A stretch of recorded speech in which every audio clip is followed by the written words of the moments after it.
Some people are saying that America is falling apart right in front of our eyes.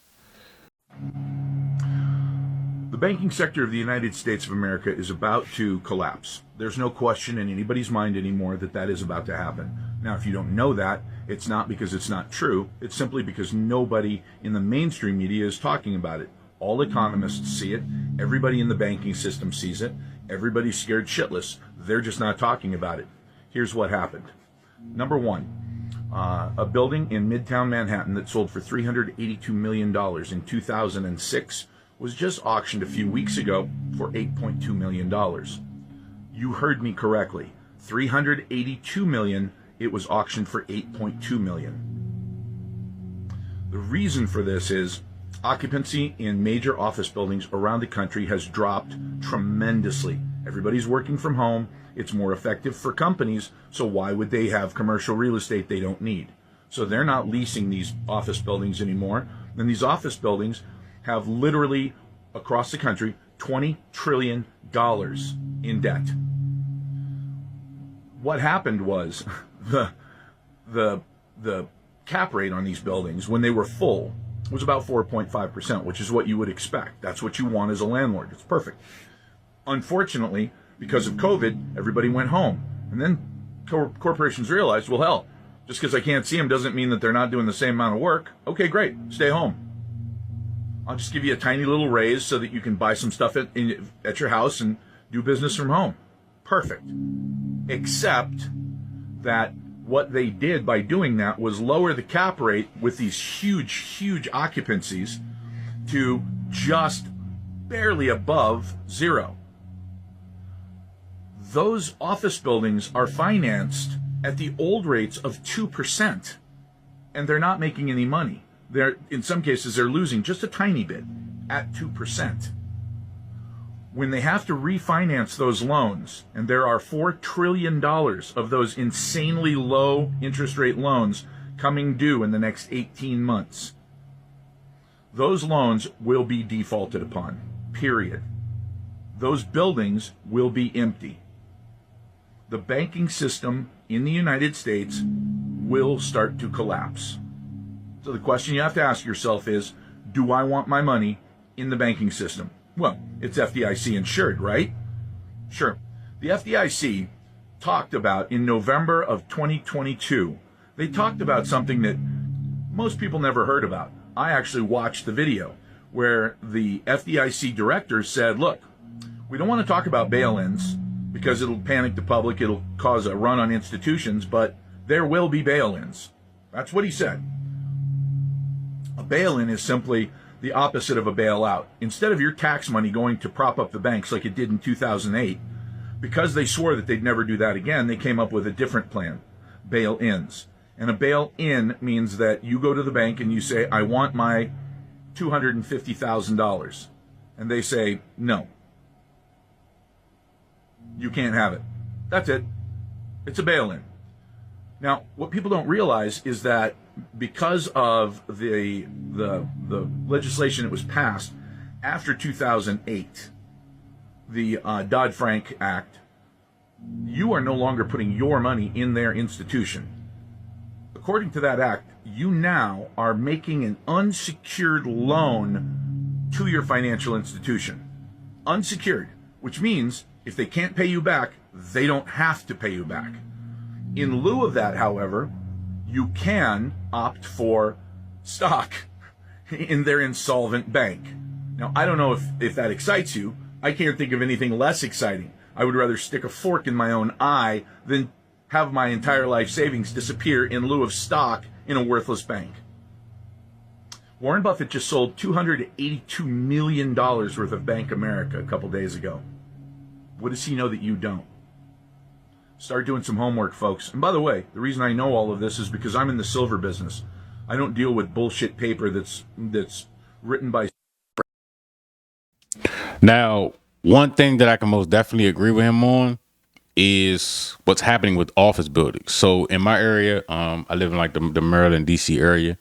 A lot of the office buildings are being converted into what they consider luxury apartments, and essentially they're squeezing more people into smaller spaces for more money, and I can definitely see the commercial real estate market crashing. A lot of people are focused on residential, but the real issue is, like he explained, is in the commercial sector, because right before COVID, these things were full, like he said.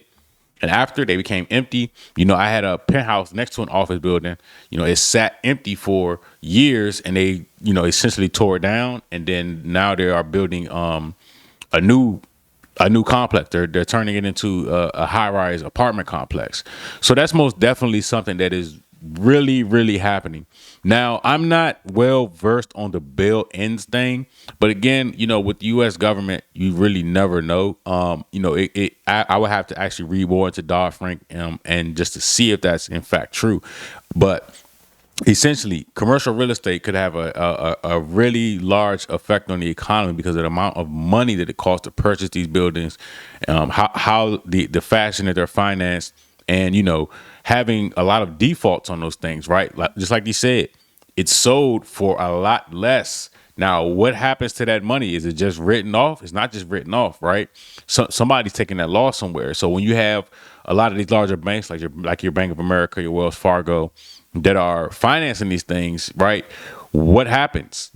It's definitely something to think about. While everybody is focused on one market, the real dumpster fire is actually in the commercial real estate market, right? And on the flip side of that, there are opportunities for people out there that, invest, whether you wholesale or whether you're interested in buying these things and renovating them, turning them, into apartment complexes. So it's most definitely an interesting time.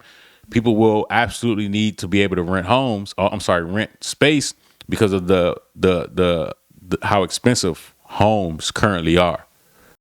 Breaking news, as of now, 22 states are in an official recession. This means that for a vast portion of Americans, we are facing economic hardship. So don't let economists and Fox News reporters tell you we're fine, we're not in a recession, because we are, and we have the data to prove it. Recession is often characterized by lack of job opportunities as well as persistent economic hardship lasting more than a few months. Current estimates suggest that 60% of Americans are living paycheck to paycheck, and many people are struggling to put food on the table each day. States currently in or on the brink of recession include Oregon, Georgia, and Illinois, where I currently live. There has been a significant decline in economic activity in these states that has lasted for more than a few months. The craziest thing is that the District of Columbia, or DC, the capital of the country, is one of the territories that's hit the hardest right now. But why? Largely because of Trump's economic plan and the tariffs. So many politicians are lying to us right now by saying that our economy is the greatest in the world, especially those on the right. And I want you to know right now that no, you're not crazy. Yes, the economy is worse. Yes, it is harder to get a job. And yes, it is because of the person who is in office right now, as well as various other factors. Crazy, and we're only 1 year into his presidency.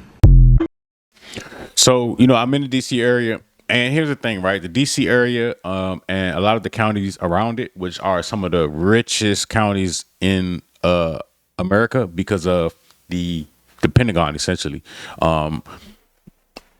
These places are really dependent on the federal government and government contractors, right? So we see that they are scaling back on contracts that are going out, with the exception of those defense contracts. And, they're trying to downsize the government. So, obviously somewhere, a place that is really dependent on the federal government will probably be the first in a technical recession. And I see this because a lot of the restaurants are closing. It's not just that, what Donald Trump is doing, but also when we're talking about restaurants, is DC has a tax where you have to pay a tip with your bill, right? So if you go and get a $20 drink, the tax, I believe, is 17%, right? It's like a guaranteed tip for the waiters and waitresses.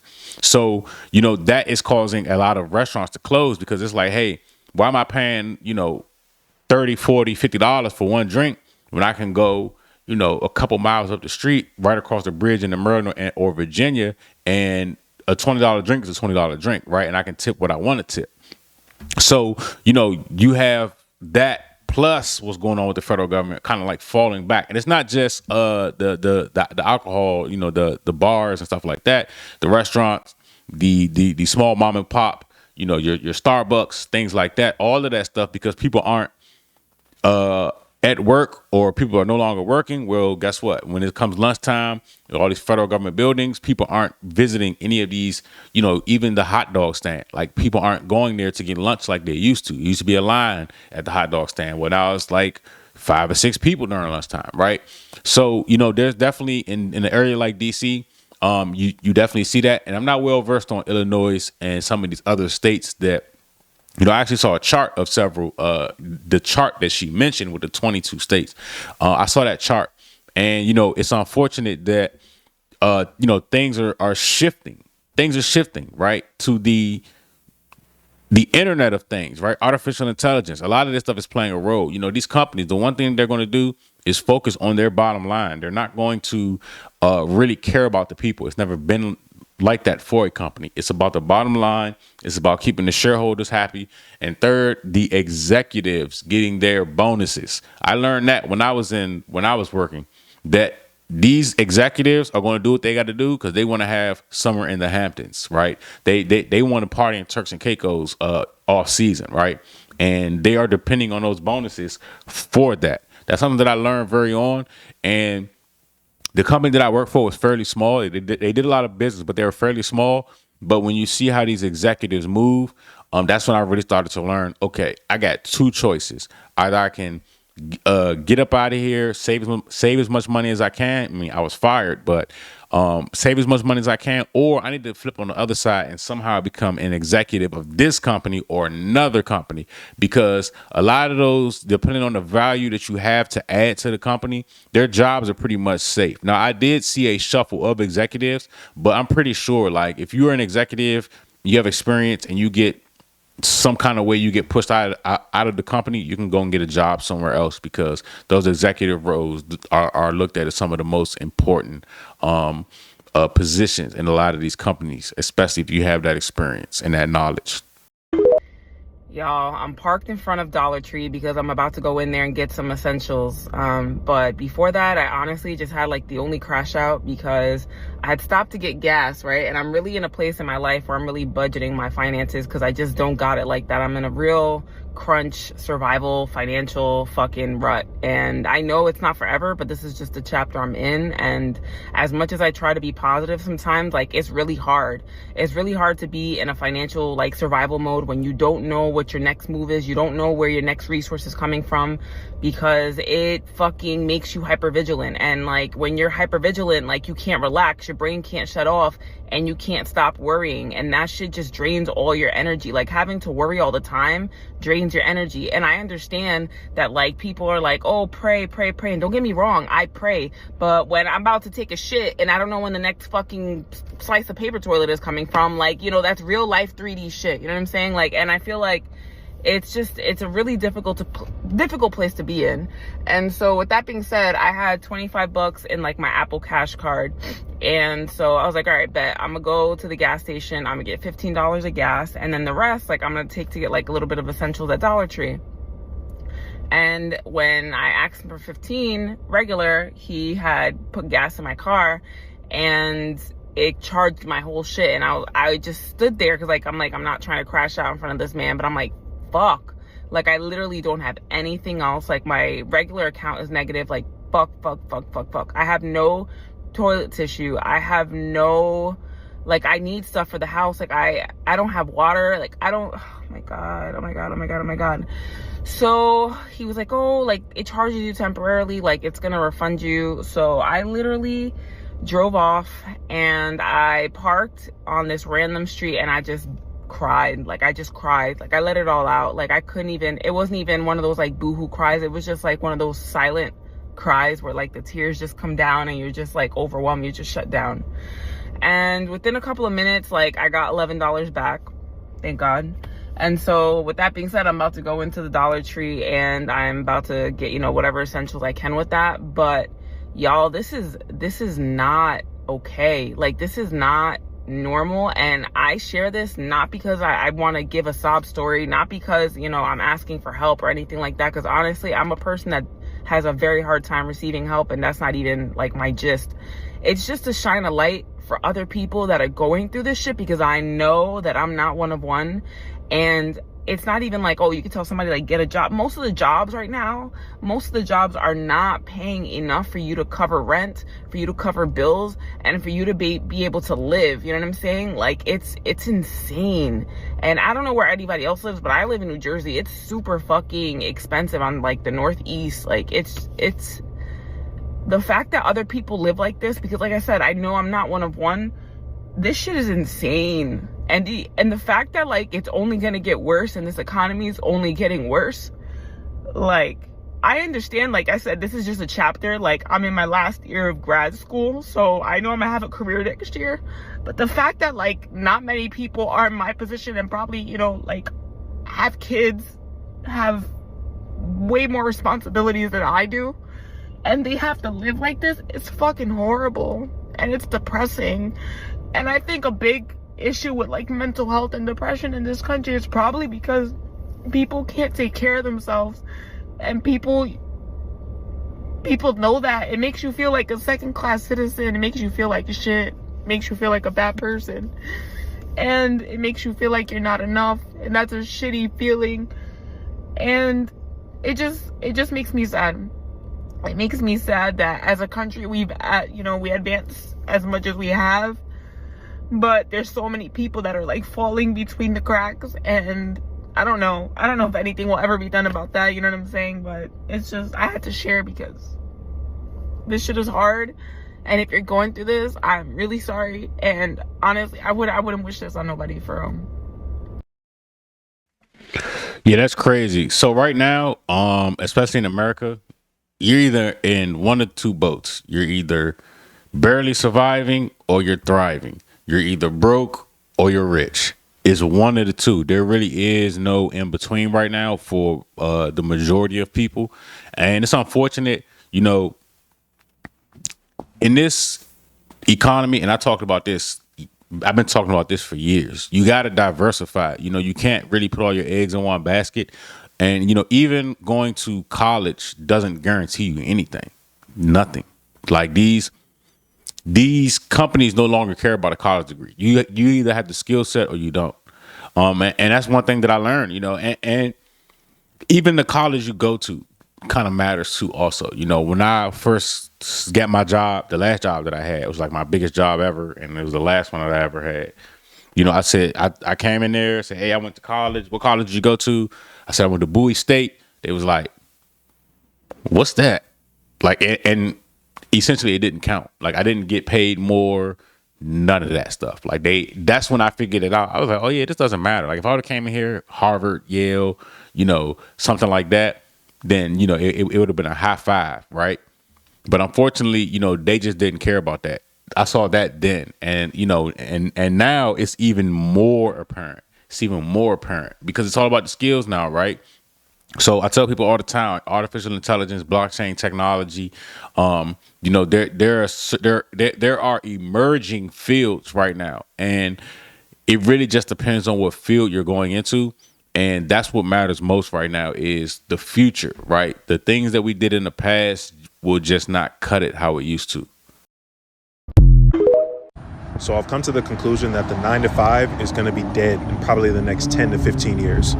And there's only going to be a select few people who are going to be able to succeed in the future once the system dies. I say that because job security doesn't exist anymore. The cost of living is going to continue to go up.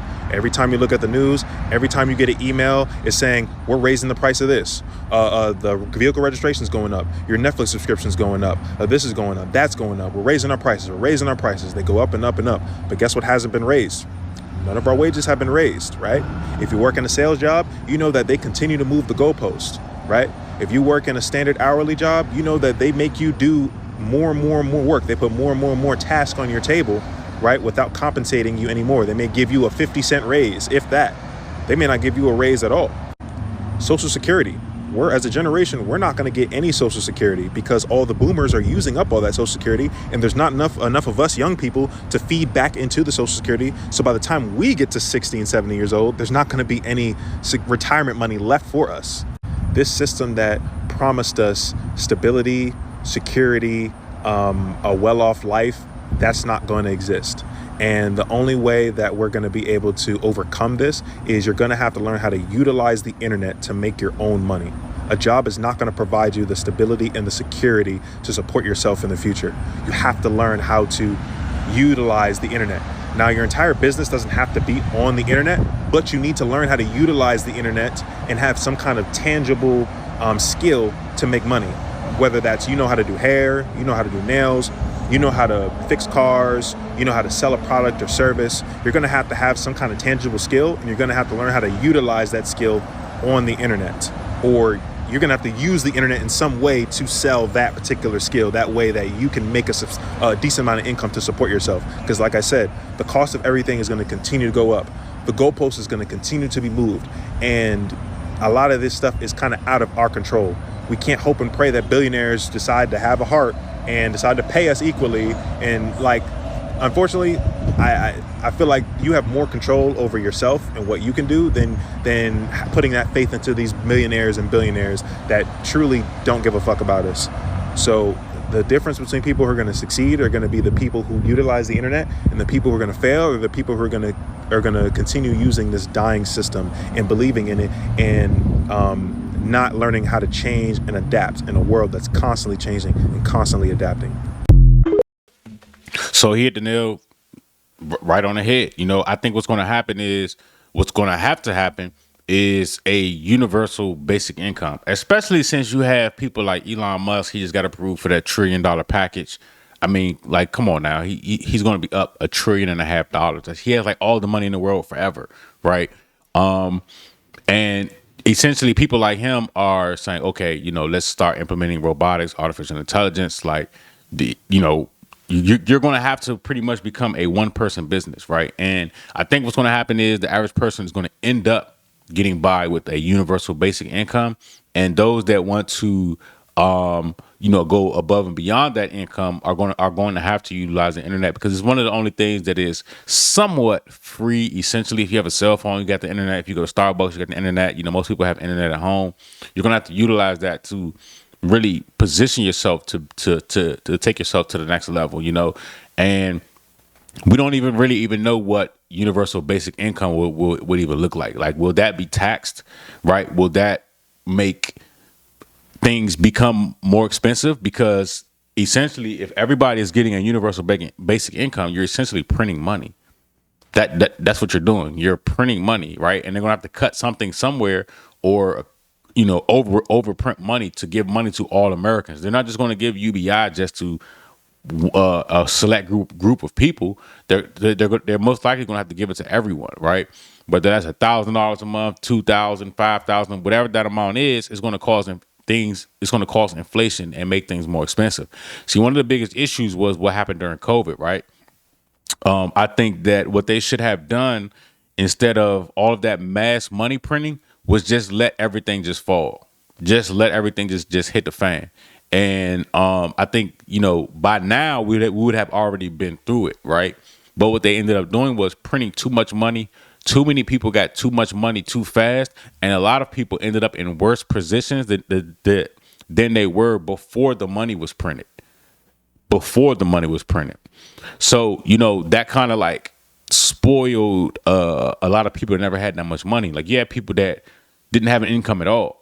A homeless person, now out of nowhere, he making $50,000-$60,000 in a year from these unemployment claims, right? So, and there were people on YouTube going around telling homeless guys like, hey, they giving out free money, man. Go sign up, get your unemployment check. Just because you have a heartbeat, you get unemployment, right? So, that kind of fed the system incorrectly, if that makes sense. And that causes inflation. Printing money causes inflation. It is what it is. There's nothing we can really do about that, right? So it's unfortunate. Now, one thing that will never happen, ever, is these billionaires paying people an equal wage. You are replaceable. That's facts. I learned that a decade ago.